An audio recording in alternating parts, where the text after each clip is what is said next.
Cue Ball's Corner Pocket open on the computer. Perfect. Ladies and gentlemen, welcome to another edition of the good old Turnbuckles, Trunks, and Titles. I am Nick, joined alongside my very good buddy, the one and only. He is the man of the hour, the man with the power. He's too sweet to be sour. He's Cue Ball Carmichael. Q, how are you tonight? What's crack-a-lackin', Nick? Another Tuesday night already? Wow. It's another Tuesday night already. We're running a few minutes behind. It's the story of our lives, and it's a wonderful thing when it does happen. Now, let's cut to the chase, okay? Now, I was going to play around and have fun and make our jokes about your bald head and mine, but I've changed my mind because there's something that's been bothering me. It's been bothering me for a long, over 20 years. It's been bothering me. You know, the Montreal Screw Job. There's a lot to be said when it comes to the Montreal Screw Job, but tell the fans first and foremost when you were backstage. Set the stage. When were you backstage? I will. I just wanted to say hey to Ray Collette who's watching. I wrestled with his son Jeff for years. Appreciate it. And all the other people are listening tonight. We really appreciate tuning in. Well, I was working a lot for the WWE back then as enhancement talent. Me and Wise Guy Jimmy Cicero were. And the Montreal Sunday night, the Raw, the Montreal Screw Job. Then they had Monday, Tuesday in Canada. And the following week, they came back and they did DC, I believe, in Baltimore. And I was booked on both those shows. I live right there in Northern Virginia, so it was nice to be booked closed. Back then, we did Monday Night Live Raw. It was live. And, of course, Tuesday night, we went to, 50 miles up the road from DC to the Civic Coliseum in Baltimore. And we would tape Thursday night SmackDown taping on Tuesday night. It was cost effective. Guys were in town. You could take a car. You didn't have to fly. So that was the standard. So that following Monday and Tuesday, I was booked for them along with Wise Guy Jimmy Cicero and a couple other guys. I think Tuesday in 1997, these were booking Shotgun Saturday night. No, it was because Tuesdays wouldn't become SmackDown until 99. But it was Shotgun Saturday night was Tuesday. Right. Yeah. Right. Now, what I want to do is set the stage because obviously we're going to get into a lot of, what went down when you were there in Baltimore. You were there 2 nights in a row, so there's a lot of heat. But a lot of guys, on November 7th, they were in Toronto, as we all know, right? And that was November 7th, and there was 14,000 plus on hand for that event. That was a house show. That's a Friday night. So we know what we're leading into. And I'm curious, Q, do you think by them going into Toronto prior to Survivor Series, you already know you're going to be in Montreal on Sunday? Vince is already in an uproar. I know things are already booked. But do you think it's a mistake going into Toronto 2 days before this massive event, knowing what's going to go down? Yeah, absolutely. Because I'm thinking I'd be booking different if I know I'm stuck in a bad spot. Maybe I'll get Brett the night off, but we are in Canada. But the next night we head down. We go down to Detroit. Now we're drawing 7,000 people. We're in Detroit. It's the night before Survivor Series where the famous meeting went on in Montreal while the boys were in Detroit. This is now day 2. Vince has an opportunity to try to work something in. Now we've heard the stories of drop the belt to Ken, do it while you're in Detroit. He says he won't lose in Canada. But if you don't mind me asking, when I'm saying this to you, Toronto on Friday, Detroit on Saturday, where's your head? What are you thinking if you're Vince McMahon? I don't know. I don't know at that point what he's thinking. I don't. I don't view what happened as a rational man's thoughts, to be honest with you. I don't I don't believe that you take a guy who you rode him and his family to the top. You basically took over Stampede years before. You already screwed Stu out of a bunch of money. We know that. So you're riding the coattails off Brett and Owen and Davey and Jimmy Neidhart. So you're getting every mile you can out of that Canadian crew. And obviously Davey Boy's English, but he's married to a Canadian, and same with Jim. So I mean, you push these guys for all they're worth. Brett's drawing you millions and millions and millions of dollars, as is Owen and Davey Boy and Jimmy. And at that point, I don't think a rational man, wrestling or not, Brett wanting to not drop the belt or not, I think you sit down and you talk and you work things out. If it takes 5 hours, it takes 5 hours. But you sit down with a few key people that Brett respects, and you sit down and you talk this thing out, and you figure out a logical way to do what you want to do. You know what I mean? Absolutely. Now the fear was, and I know this for a fact, the fear was Brett was just going to disappear with the belt and go put it in a trash can on WCW Nitro. You know what I mean? That was fair enough, though. Fair enough. It was the old Shane Douglas in the NWA belt, ECW arena type mentality. Is this might be what he does? Yeah. And we're already getting murdered in the ratings. I've already got to let him out of his contract because I can't afford to pay him what I told him I was going to pay him. So, but again, I'm a business person first. I always have been. I've owned, me, I've owned tons of businesses. I've always used my head, and I've always called it the wrestling business.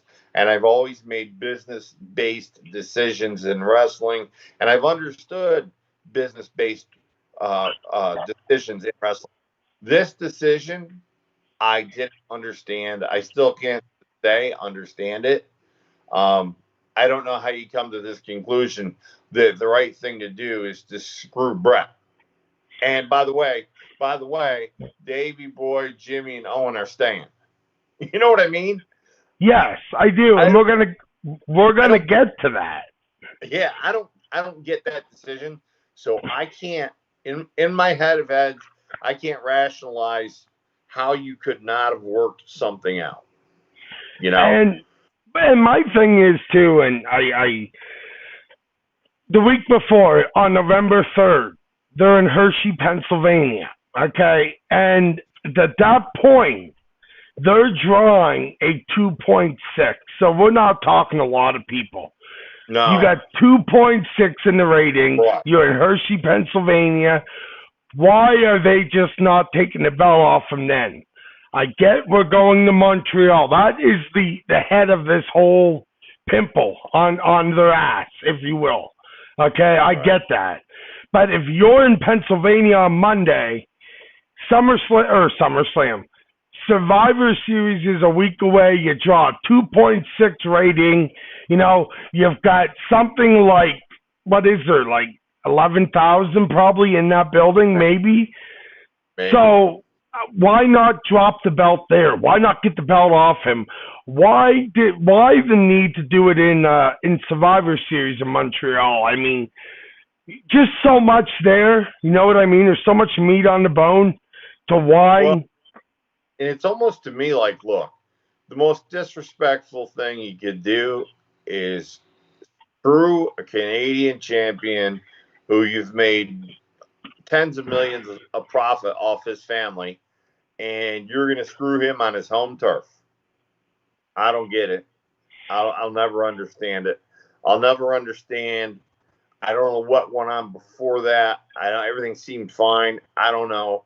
But to do that to him there was like, it was like this. It was like you make him a shit sandwich and then you make him eat it. You know what I mean? You force feed it to him. I don't get it. I don't swear much, but that's how I look at it. You screw him, and this is all obviously hypothetical, but you screw him in Pennsylvania, and then you set up that it's going to be Shawn Michaels defending the title against, the Undertaker. Because at the time, it was a hot topic. Obviously, we were going to see 3 months of programming with them following this. Right. So why not go that route? You know what I mean? Is Shawn going to get booed out of the building? Yes, but that's okay. He was a heel heading into Montreal. What's wrong with some real heat? Right. Guys love real heat. You know what I mean? Right. But see, here's my thinking is, okay, if I'm Vince, those things are in the toilet at that point. I know I can't pay Brett his contract. I'm hoping that WCW hires him so I can get out of paying him, And when they do, I give him the thumbs up and the green light to go to get out of this contract. But at that point, they were still weeks and weeks out. Something could have been switched up and changed. Because I can tell you right now, there were guys in that locker room that Brett would have put over for that title when he left. He just wasn't going to put Shawn over because of what him and Shawn's personal situation. He just wasn't going to do it. So there was other ways to go. And, you can flip a switch in wrestling like that. You can change. You got heat with this guy. You can pick up the heat with somebody else just by doing something clever in that ring a week before or 2 weeks before and end up changing that match. You're not committed to that match. So why that didn't happen? Why that didn't happen too? I don't know.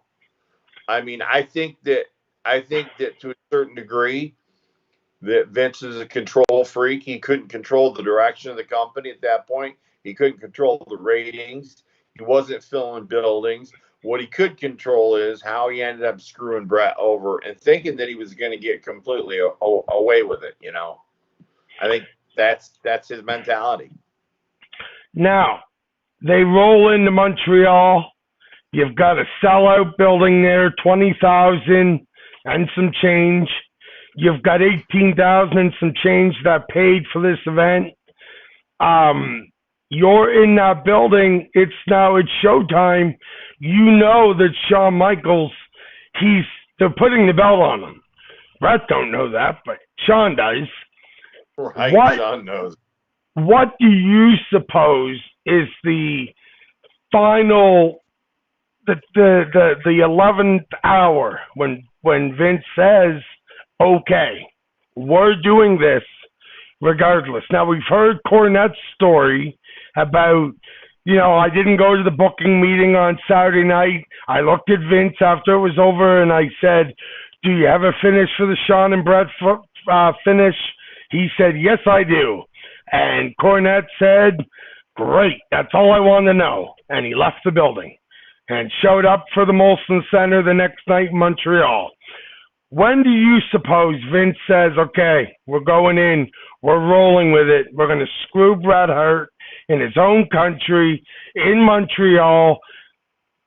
Shawn Michaels is going to be the hated villain for the next 20 years, and there's proof of that. Right. When do you suppose he can make a call like that? I think that he was thinking about it for months.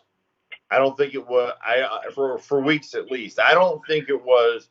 I think he went through some scenarios in his head where, well, if this works, I don't have to. But my backup plan is I just screw him, And maybe that's the impetus to leading Vince down the road of becoming the big heel when everybody was hurt, and it gave him the opportunity to be the heel with the Stone Cold deal and all that other stuff. So. That's not predictable, but that was a good place to use his being hated for sure, because the internal hate and the external hate after the screw job was enormous. And in fact, probably it led to the success of the Stone Cold Vince angles, in my opinion. I agree. Because, and you can't predict that, but he was able to use it. But I think it was something in the works. I think he did. We kept it under lid. We know there was 3 people that knew about it. I would be surprised if more than one more additional person knew about it, or 2.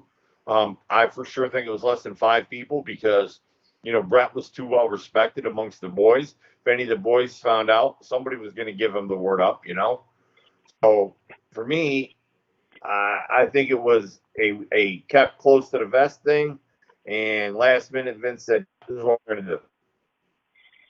Last week, this is what we're going So that night, I think it's a fair statement. I've heard it said a million times. It really was a terrible. It was not a great show.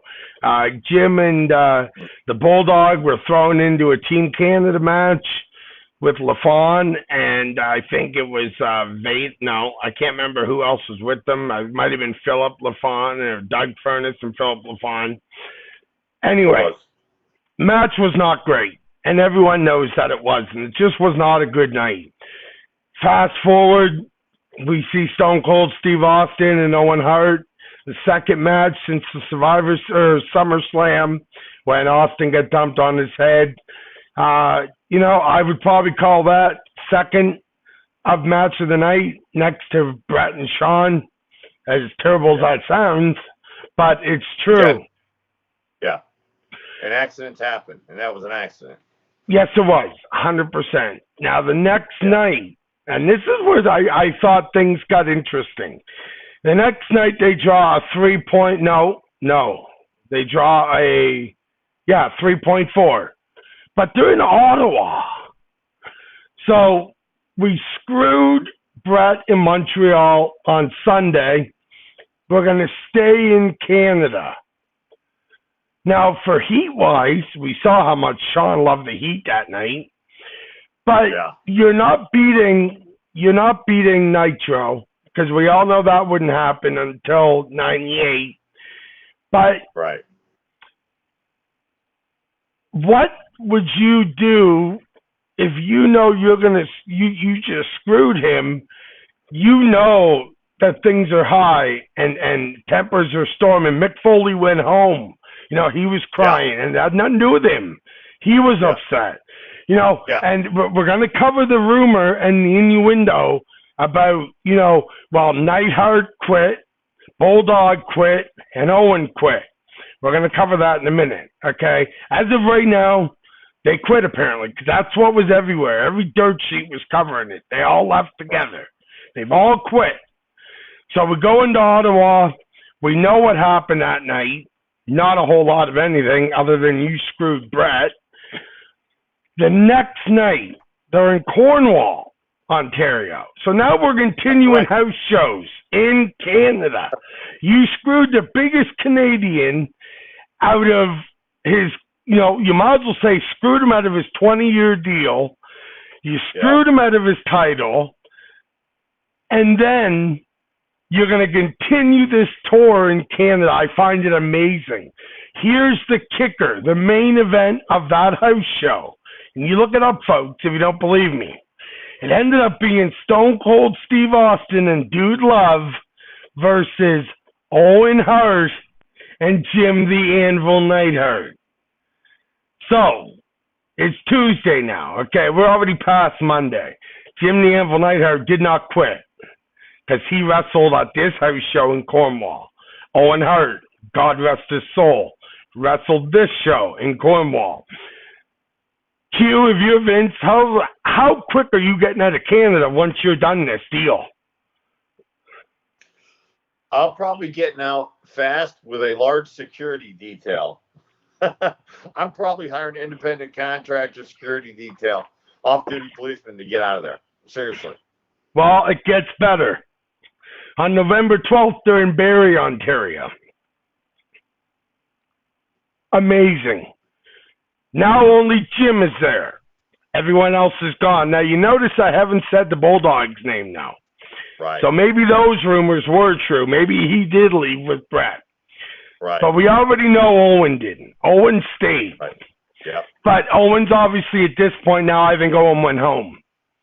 I think Owen needs to kind of catch his breath. But Jim, the Rhino, he needs any job he can get. I mean, we all know the stories of Stu making calls for the Rhino. Yeah. So now we find out, and this is where it's going to get fun for you, because what I'm heading into is a commercial break, and now we've covered the week before, the night of, and the week after. Okay, we stayed in Canada. Now we're back to the States. We're heading to Baltimore. And this is where you're going to chime in, because I can't even imagine the phone call. Hey, honey, I'm going to Raw just after Brett got screwed. The boys hate everyone. The boys think everyone's out to get everyone, and someone's getting stabbed. See you later, honey. I'll have a good time. Q, hang tight. We're going to break. We come back. We're talking Baltimore. Sounds good.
All right, guys, we're back here on another edition of Turnbuckles, Trunks, and Titles. I am Nick, joined alongside my brother. Well, depending on who you ask, I really think we are Q-Ball Carmichael, and we're on the Triple T Radio Network, and we're talking all things Montreal Screw Job, 1997. Q, you got the call. You're heading in. Who makes that kind of call to you, and how is that received on your end? At that time, it was Tom Brandy wrestling in Sales Sincere said, hey, you and Cicero want to come up. Now, we got booked before the screw job, right? So you know you're going. Oh, you see the screw job, right? And you're like, ah, shit. And then it's the following week, but Vince still got a massive shiner, right? You're right, he does. Yeah, he does. And they're trying to get him into makeup and cover it up and everything. And everybody's like, and the funny thing is, when I first went up there, Neidhart had worked for me at the local shows I ran. So I was friends with him, and I walked into the Hart's locker room by mistake. And he's like, no, come on and get dressed with us. So oftentimes we either get dressed in there or go in and stop and talk to him or whatever. And it was so awkward. You talk about, there's an old saying, the hair was so filled with animosity you could cut it with a knife. Yeah. And it was weird. You'd walk in. Of course, you had to be there early. So as a Hansma guy, they tell you 2:00. You get in there in 10 minutes to 2. You want to be smart. And a lot of my friends were up there at that point, and it's just weird because everybody is like standoffish. Like usually everybody's laughing, talking, joking, having a good time, right? Vince walks in, everybody looks up, says, "Hey, how you doing? How you doing, sir? How you doing? Whatever." So this time nobody's laughing. Nobody's talking. Everybody's looking down the hallway to make sure Vince or his posse isn't coming.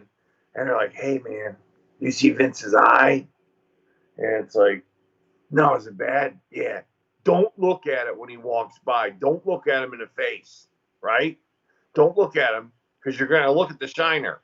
And then he's going to walk by and don't bring those guys back again.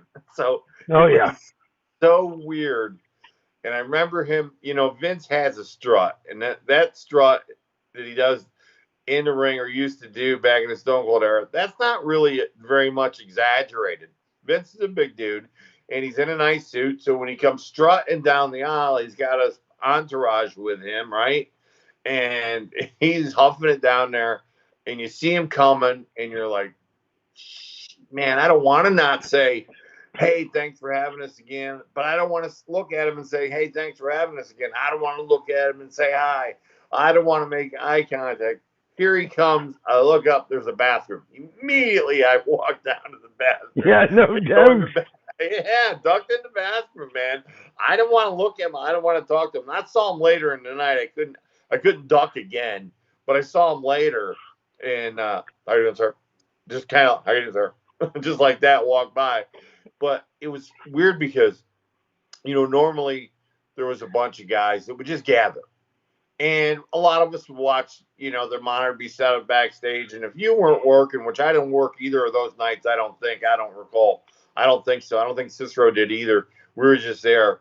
And so, we're in the back and they run some dark matches with some guys and everybody's in the back watching the monitor. They kind of gather around at that point. It's in a big area with a table. And so everybody's kind of watching. And usually it's laugh, ha ha. Everybody's joking around. Hey, Bubba, it's the Iron Sheik. Look, stuff like that. And this time it's like this. Oh, no. Nobody wanted to look at each other because you're afraid if you looked at a guy who was going to start talking about it, and then, of course, Vince would walk by, and you'd think you were talking about him or about the screw job, about whatever. So it was so uncomfortable. You didn't want to talk to anybody. It was so bad that on Monday night that I didn't even want to go Tuesday night. I did because I told him I would, and I wanted the money, and I wanted to get paid, but I really didn't want to go. I really didn't. I'm like, this might be it for me. I might not go tomorrow night. I might just blow them off. I'm not sure. Because in a locker room, I feel very comfortable and at home. And even up there with all the stars and everything, most of the guys were cool or we all knew the same people or whatever. And it was just chill. And it was like a funeral backstage. All the guys, all the boys were pissed off because all the boys thought one of two things. A lot of Brett, had a lot of respect for him, or Jesus, if he'll do that to Brett, what's he going to do to us? Like sacrifices in the middle of the ring to the devil gods or something? I mean, when you see something like that happen, and the regular talent that was up there, I'm talking about us enhancement guys, but the regular guys under contract are all starting to look at each other like, okay, who's next? And they're eyeing everybody up. You're lacing up your boots in the locker room because you still had to get dressed. So you found out you weren't working. So you're getting dressed and you look over and you see another guy like looking at you like, is that the guy taking my job? Or looking over at somebody else, is that the guy taking my job? It was so incredibly uncomfortable. It was the first time in my life I think I said to Sister that night, I said, there's an old saying, life is not about the destination, it's about the journey. And I said, at this point, that's true because the destination sucks. It did, man. It was terrible. It was just terrible. Nobody, I can't tell you the difference between just a month before when we were booked or even a few months later when we were booked, how different it was. But, man, it was just like a rancid, toxic atmosphere. Take into consideration WCW is killing them in the ratings, right? Oh, yeah. Nitro's huge. Everybody's watching that. Raw's drawn twos, the worst ratings in years. Vince is pissed because he doesn't like to lose. He just got punched in the face by Brett the week before. He's still got the black eye, the shame. He's thinking to himself, should I have done this different? Probably after I got punched, I was thinking that. And the fact that Sean is still there. Yeah. And now the champion and part of the screw job. And so, like, the whole thing is just God awful. everybody prays in their life in their wrestling career that they'll get a chance to work for the WWE or the WWF back then. Everybody prays for it. And then you get it and you're excited. And we've been on and off for a year at that point. But then you get that week gig. And it's like, of all weeks, when you come to the state, you had to have us booked.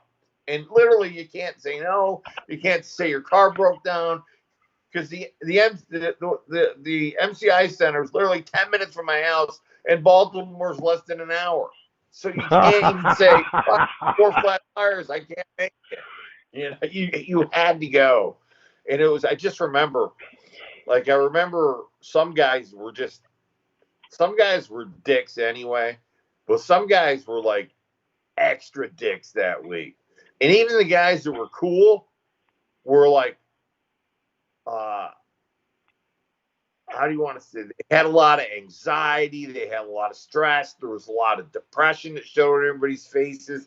I mean, people were not smiling. Mainstays like Mick and Undertaker and all these guys were just like straight faced. Nobody's joking around. Nobody's talking while they're lacing up. You don't want to talk to somebody when they lace their boots anyway. That's rule one in wrestling, in case you're new. When a guy's lacing up his boots, shut up unless he talks to you first. So, but you lace up your boots, everybody sits around and talks and shoots the breeze. And hey, what'd you do this? What'd you do with your time off? What's going on with this? How's the family? They got you booked next week too. They're on East. Nothing. You could have heard a mouse fart in the locker room. It was that bad. Probably a mosquito even. It was terrible. And I remember sister and I leaving and getting in the car and just shutting the door and looking at each other and going, wow, that was dreadful. And he goes, yeah, just think we get to do it again tomorrow night. And I remember it was weird because I can't remember who the other guy, Cicero and I were booked. I think J.R. Ryder was booked. They booked 4 of us. And I think the other one might have been Julio De Niro. But I remember in the Baltimore show, one of the guys that ran Maryland Championship Wrestling, Dan McDivitt, Corporal Punishment, he came to the show because he'd worked for him too. And back then they had open door policy, right? If you wrestle for them, even if you weren't booked, come to the show. They might find something for you to do. And Arnold Skolin and Howard Finkel used to tell us, just show your face as much as you can because that's going to put you on the radar, right? Well, the last thing I would have done is went to that show not booked, and here comes Corporal Punish, Dan McDevitt. He walks over and he goes, so have you guys seen Vince yet? We're like, we saw him last night at the MCI Center. Like, now we're trying to avoid him. Is his eye really bad? And I'm like, I don't know where there's microphones. I don't know who's listening to this. I don't even want to talk about this. I said, you'll see, stick around. And I just kind of gravitated away. And really, go ahead. No, but in fairness, I mean, you're right, because everyone knows, and you're always walking on eggshells to begin with. So when something this big goes down, what's the WWE known for? They have video cameras everywhere. I mean, they document history every second of every day, and that's why they're so good. That's why they're so good. I always joke around when Hulk Hogan said, hey Vince, I ran into the Warrior. I accidentally ran into the Warrior, and by accidentally, I saw him and jumped out of the cart and ran up to him. You accidentally. You know what I mean? But it was documented. So what are you going to say? We saw you stop the cart, you get out, you jogged to him. So I can see where you're saying, well, I don't know if there's a mic around. They could be documenting this. Maybe there's a documentary coming out in a few years. Easy for me to say. Then. There was cameras everywhere. Absolutely. So you just didn't want to gosh, my luck did zero in on me, right? Just I'm saying, oh, Vince's eyes, terrible. Sean really punched him good. That'd be my luck, right? And of course, at that point, as an enhancement guy, look, you could have been, I was in good shape back then, but you could have been 5'10" and 330 pounds, and guys still would have looked at you like a threat because they'd be like, "Oh, there's the next Bastion Booger right there. He's going to take my job." So it didn't matter, as an enhancement guy, if your sister and I were in really good shape. Julio's in great shape. It didn't matter. They still looked at you like you were there to take somebody's job. Now, obviously, The Undertaker and Mick Foley and Stone Cold, they didn't look at you like that.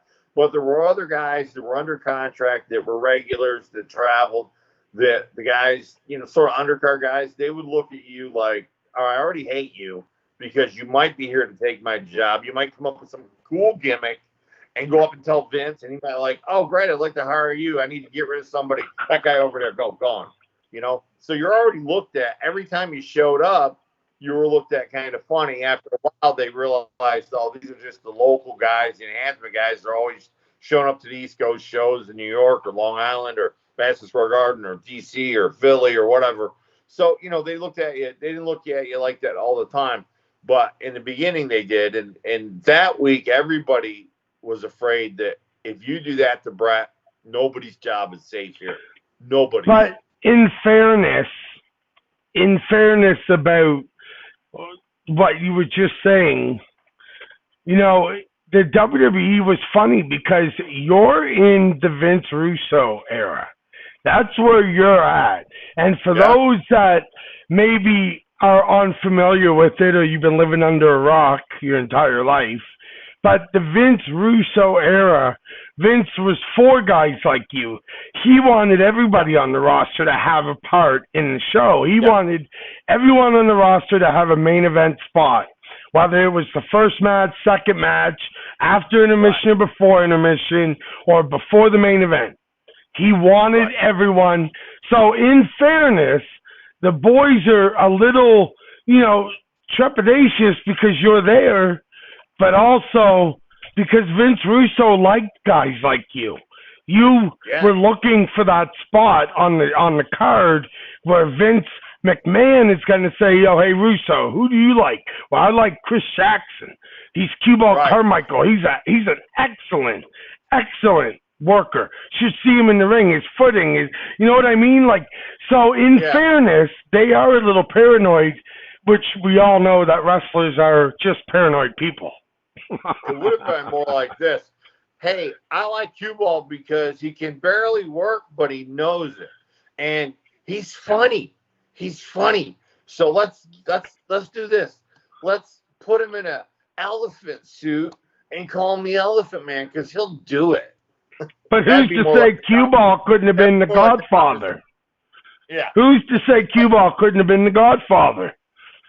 Hey, you never know. Look, you know the story with Honky Tonk Man and Brutus Beefcake. One was almost the other, and the other was almost the one. That's right. Yep.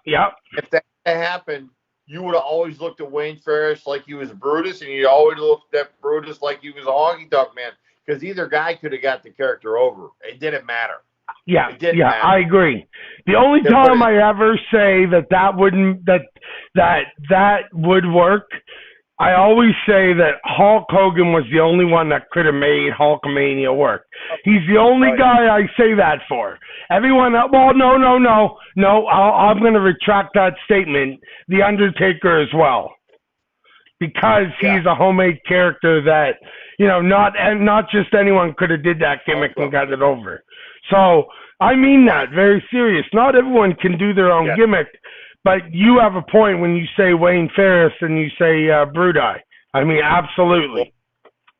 Look, in Cicero, Matt Bowman, Jimmy Cicero, he could have been Stone Cold. He had the look. He could work his ass off like him. He could have been Stone Cold, and nobody would have known any different. It would have been Matt Bowman would have been Stone Cold Steve Austin, and Stone Cold Steve Austin would have been some other character. You know what I mean?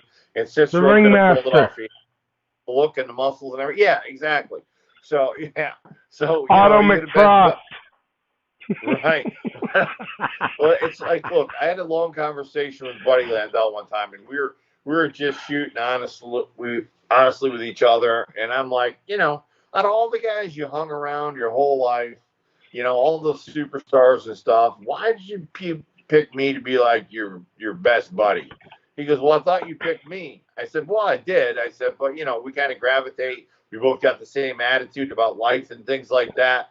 And he goes, look, the only difference between you and me, Q, is I was at the right place at the right time, and somebody saw me and said, this will work. And it just as well could have been you. And for most parts, with the exception of, like you said, like The Undertaker and Hogan, most guys were interchangeable parts. Look at the Bushwhackers. As the Sheep Herders, they were one of the most violent, feared I tag guess teams. they were. And they went up there, and Vince said, this is what I want you to do. And they made millions doing it. So, look,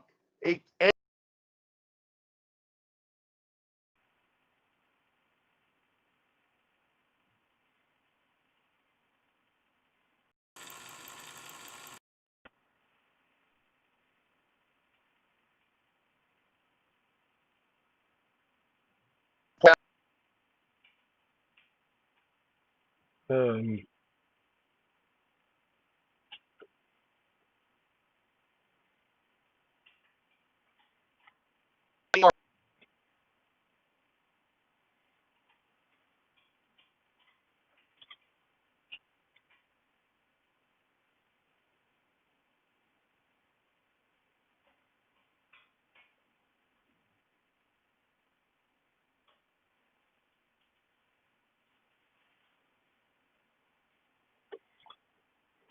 Q, can you hear me? You can hear me? Okay, I can't hear you. Having sound issues, yes. No, it just happened right now. Hold on a minute. Folks, we're going to take a quick break. We'll be right back.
All right, brother. Okay, we are back here on Turnbuckles, Trunks, and Titles. I am Nick, joined alongside Cue Ball Carmichael. I apologize for the issue. We don't know what happened, but we're here, and you guys are still here too. And thank you for staying with us. Now, Q, I know we don't have much time left anyway, but do you realize that WWE would not return to Canada until February 21st, 1998, when they would actually go to the Sky Dome? Do you think that's... why. Is that all strategic, though? Are they not returning there because of everything that went down? I don't think so. I think it's contractual obligations. I think they weren't due to go back. They booked those buildings months and months in advance, sometimes years, so the concerts can't get booked and things can't get booked over top of it. And they have contractual obligations to use a certain building so many times per year. So I don't think there may have been a change. They may have worked a deal where they used them later in the year more, and they took some time off because of the heat and the fear of Vince getting murdered. So they might have. But most of that stuff is booked months ahead of time. I mean, months and months, 6 months a year. No, you're right when you say sometimes they are booked like a year. I mean, let's be honest. WrestleMania is booked a year and a half out. Well, yeah, and the way they used to do it before they had so many pay-per-views is they would just look, okay, who do we want to be champion wrestle? Right now, we'd be looking at who we want to be champion in WrestleMania in 2022.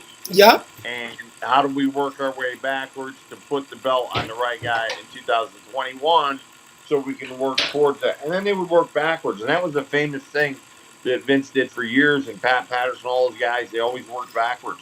So, well, remember what Bill Watts said. The most dangerous tool in professional wrestling was an eraser.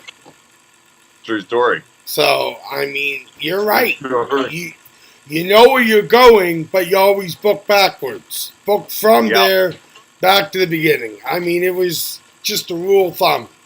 So, and it used to be scary years ago because they would use the dry erase board. Do you know how fast that eraser works on that? When your name's up there and all of a sudden you go back and it's gone and somebody else's name up there? And you're like, ain't kidding. Did somebody follow me in the bathroom and know I took a big dump or what happened? I mean, why am I erased? No, but it's true. So, it is. What is, all in all, you're heading to this event, just one short week after Survivor Series. I know you're not looking forward to it. You arrive at the building. Who are you arriving with, and who are you pretty much sitting close to the vest with when you're in there? I'm sticking close with my partner, Jimmy Cicero. I'm sticking close with Julio De Niro. I'm sticking close with any of my friends that were up there, Salvatore Sincere. Didn't matter who was up there, man. Whoever was up there that I was close with, I was sticking to them. And the thing is, nobody was yakking. Nobody was making small talk. People were just kind of like hanging together. And even when you didn't want to watch what was on the monitor, because all it was them panning the audience before the show even started, you stood there with your arms crossed and watched the monitor because you didn't want to look up and see anybody. No doubt. It was nerve-wracking. It was, when that happened, I mean, I remember it's like, of all the times for them to have us booked on 2 shows the following week, it's like, wow. It was, you always look forward to going because you never knew if somebody's going to see you there and say, hey, we're thinking about doing this gimmick and would you want to do it? Or another guy, just seeing a guy and going, hey, I got an indie promoter in Chicago that wants me to bring a couple buddies and he's going to give us $500 apiece for going up there. And anything like that can happen to those things. And so you always look forward to it, but you always look forward to the camaraderie. I mean, you get guys, friends that were the Headbangers and the Hardys, and all these guys got signed up there during that time or were up there a lot, the Dudleys. So, you look forward to seeing people that you've known for years that you haven't seen each other in a while, so you would always see them up there. Guys that work there full time at that point. That's when you get to see them and hang out with them. So that's what made it fun. But all the fun was taken out of it that week. I can tell you that there was no fun. It was only like you talk about from 2 o'clock in the afternoon till around 11 o'clock at night, going really super slow. It was like slow motion. It was like, no, it's Vince. Don't look at him, please. So, are you having It was any brutal. interaction though with Bruce Pritchard, maybe a Baby Earl? Are you having interaction with any one of the top dogs, or is it just business as usual? You show up, you're there. Yeah, we stayed away from those guys unless it was our time to go out and go down and go to the gorilla deck and go down a ramp and go to the ring. We stayed away from those guys anyway because once it started to get close to showtime, they were frantic anyway. Those guys like Teddy Long, you'd hang out with and talk with and things like that. Mike Chioda was a friend of ours. And there were a lot of guys up there that you knew that had come off the Indies just like you. So no, it was always cool, and it was always relaxing to go up and see guys and chill out. And after you're on the board, look, after you've wrestled once for them, look, you got to get used to the fact there's a massive crowd and you're going out and things are different. But in actuality, once you're between the ropes, things are pretty much the same. You're trying to do the same thing in front of 1,300 that you're trying to do in front of 20,000. You're supposed to trying to get them emotionally invested and involved in somebody they don't really know. So, that was the predominant thought. And you always look forward to having that challenge if you got to work. But, those nights, I was really glad that I didn't have to go out there because I'd be like, I don't want anybody's eyes on me out in that ring after this. God forbid you go out and have a really good match with somebody, you come back and everybody's like, yeah, that guy's gunning for my job. That guy right there, he's trying to get my job. Or you go out and have a bad match, and then you're worried about somebody coming up and saying, "Oh, look, we're never going to need you again." So you The have all one that stuff time going Vince through puts your his mind. foot down. Yeah, so Yeah, it was just crazy. I was like, relief first night. I'm not on the board. Oh, I'm gonna stay dressed just in case they need me for something. You don't know what it is, unless they tell me to put on a cop outfit or something. I'm just gonna stay dressed, and then undress later after the live show starts. You can undress, and then the second night, same thing. Get dressed early, stand around, try not to make eye contact, chill out, eat with your head down, stare at your food like you're a prison inmate. You know what I mean? And just kind of do that routine again one more night. Just get through it and get out of there, and then be able to go. Oh, at least next time I see Vince, he's not gonna have a black eye, and I can go, "How you doing, Mr. McMahon? Thanks for having us again." And he yeah, can walk really. by. He can walk by, lean over to Patterson, and go, "Who the fuck was that?" Very true. Exactly. So Very true. good, It was a lot good of fun times, for but you. a lot of stress, man. It was a Oh, lot of certainly. stress. All things considered, the last time that Nitro would lose finally after 83 weeks would be April 20th in 98, when that Yeah, would be the last night that they won the ratings war, and then it was done. Obviously, we know they would kind of jump back and forth a little bit for a few right. weeks, and then, WWE had Stone Cold Steve Austin and gone. Yeah, So, I was lucky the first night that Vince got stunned by Stone Cold. I was working for him at Madison Square Garden. I'll never forget it. And the pop from the crowd was as loud as the pyrotechnics at the start of the show. It was unbelievable. It was the very first time he stunned Vince, and it was so loud. We were watching it on a monitor, but the sound was like hypersonic. It was incredible. And another story for another day. But it was great to be up there when all was forgiven, everybody was doing well, and it was the Attitude Era, and guys were all cool. Nobody was worried about losing their job, and Shane Helms was up there, my Hardys were up there, the Headbangers were up there. I mean, everybody was up there. A bunch of our friends were up there. So I mean, it was really good then. Absolutely. What do you say next Tuesday? Why don't we try to cover the famous Stone Cold Steve Austin stunts the boss for the first Yeah. time? Sounds You know, awesome. because that's when the Attitude Era really blasted off. When Yeah, you stun your when boss, we know you ain't getting Employee of the Month. That's right. That's right. That's when the whole, it was the whole thing was most of the good heels were hurt, and Vince never wanted to come out from behind the curtain and do anything, but at that point he really had to, and it paved the way for just some really iconic moments in pro wrestling. So yeah, we'll talk about that next week. That sounds great. I look forward to it, my man. Listen, so you're here. We'll see you on Thursday night for another edition of Truth Busters. Same time, same station. Thursday night. All right, my Gonna be man. gonna be a good one. All right. All Hey, right. everybody, thanks for listening. Look, if you can't find us here, go to YouTube, hit Triple T Radio space live, all caps. Triple T Radio, one word, live, and you'll find us over on YouTube. Do us a favor, my friends. Please hit like and subscribe. It helps us build our viewership over there and get advertised by YouTube. So run on over there, Triple T Radio space live, all in caps, Triple T Radio, one word, and find us on YouTube. Have a great week, everybody. Stay safe. I hope to see all you guys for our Truthbusters show. We're going to do the Michigan Triangle, very interesting small area of Michigan. Again, a bunch of missing people, kind of crazy stories, boats, ships, planes, the whole deal right here in the continental U.S. It's going to be exciting. We'll see you Thursday night. And Nick, I'll see you back here next Tuesday at 8 o'clock, and we'll talk a little bit about the boss getting stunned. Triple T Radio, thanks.